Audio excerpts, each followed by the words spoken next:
خاک خوجامومی، پاروی محلی به استفاده خیمیا، محصولات از لحاظ اکولوژی تازه طبیعی، این همه در این گرمخانه محصول مهنت اعضایان خواجگی دهقانی فیض‌الله میباشند. نادر زیایف شخص مسئول این گرمخانه است. اندیشیدن تدبیرهای باثمر در سمت ثمرانک استفاده نمودن زمین این گرمخانه و پرورش سبزیجات‌ها به مثل این زراعت و امروز رسیدن به چنین حاصل بلند زمین همه این مهنت او و اگرونوم خواجگی عالم جان قیوموف میباشند. خاک حالش کردیم، خاک قرقاش کردیم با پارو قطع اراده کرده. دوم قطع حالا بروردیم.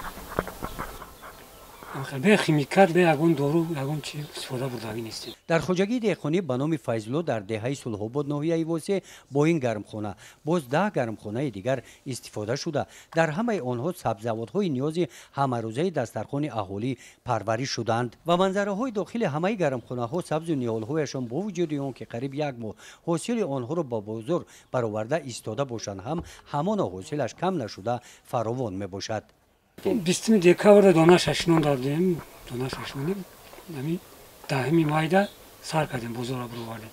در سمت استفاده زمین و جمع‌آوری حاصل بلند موفقیت این دهقانان طور آنها گفتند این کارکرد درست زمین و استفاده تخم‌های خوش‌صفت است. آنها گفتند که معیار آبانی را هم برای زراعت‌های سبزیجاتی طریق نظام یگانه آبیاری قطرگی در گرمخانه برآوردند. نادر و عالم جان نه تنها در این گرمخانه ها همچنین با کمک و مصلحت آنها بسیار دهقانان که استفاده نمودند امسال به گرفتن حاصل بلند محصولات های سبزیجاتی نائل گردیدند. برای در شرایط معتدل و مساوی نگاه داشتن حاصل گرمخانه خواجگیداران از چنین اصول باباگی استفاده می نمایند. آنها میگویند که چنین اصول منفعت آور می باشد. گزارش خواجه نظریف خدای نظر ظهوروف از ناحیه واسه برای برنامه اطلاعاتی نوید.